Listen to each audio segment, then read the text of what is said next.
એ ગામને ગામ એકમ ગણી અને સહાય ચૂકવવામાં આવશે। જે જાહેરાતને આજે 60 દિવસથી પણ વધુ સમય થઈ ગયો હોવા છતાં તમામ ગામોની સર્વેની સરકારે જાહેરાત કર્યા બાદ સહાય ના ચૂકવવાનું મન બનાવ્યું હોય એવું લાગી રહ્યું। ઓગસ્ટ મહિનામાં આવેલ અતિવૃષ્ટિમાં ખેડૂતોને ખૂબ નુકસાન થયું હતું, જેનું વળતર ચૂકવવાની જાહેરાત સરકારે કરી હતી। ત્યારે કૃષિ સહાયમાં થયેલ અન્યાય બાબતે આપના ધારાસભ્યએ ખેડૂતોને સાથે રાખી રેલી યોજી અને આવેદનપત્ર આપ્યું હતું। ધારાસભ્ય હેમંત ખવાની આગેવાનીમાં ખેડૂતોએ સર્વેની માંગણી કરી છે।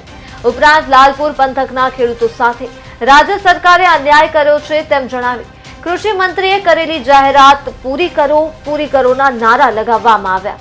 તો ગુજરાત પ્રદેશ આમ આદમી પાર્ટીના કરસન બાપુ, પાર્ટીના જિલ્લા પ્રમુખ વસરામ રાઠોડ અને પ્રકાશ ડોંગા પણ રેલીમાં ઉપસ્થિત રહ્યા હતા।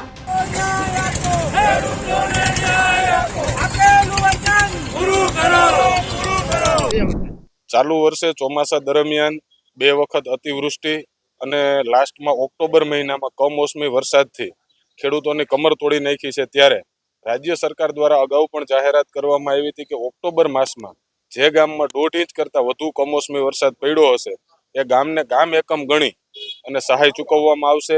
જે જાહેરાતને આજે 60 દિવસથી પણ વધુ સમય થઈ ગયો હોવા છતાં તમામ ગામોની સર્વેની કામગીરી પૂર્ણ થઈ ગઈ છે, પરંતુ હજી સુધી સરકારે કયા પાકમાં કેટલી સહાય ચૂકવવામાં આવશે, કેટલા પાકોને આવરી લેવામાં આવ્યા છે અને કેટલે સુધી ખેડૂતોને સહાય ચૂકવશે એ અંગે કોઈ માર્ગદર્શિકા બહાર નથી પડી। ક્યાંક ને ક્યાંક સરકારે જાહેરાત કર્યા બાદ સહાય ના ચૂકવવાનું મન બનાવ્યું હોય એવું લાગી રહ્યું છે। ત્યારે આજે લાલપુર તાલુકાના ખેડૂતોને સાથે રાખી ડેપ્યુટી કલેક્ટરશ્રીને આવેદનપત્ર પાઠવીએ છીએ કે જે પ્રમાણે રાજ્ય સરકારે જાહેરાત કરી અને 1.5 ઇંચ કરતાં જે ગામમાં વધુ વરસાદ છે એ ગામના ગામ એકમ ગણીને તમામ ખેડૂતોને સહાય ચૂકવવામાં આવે।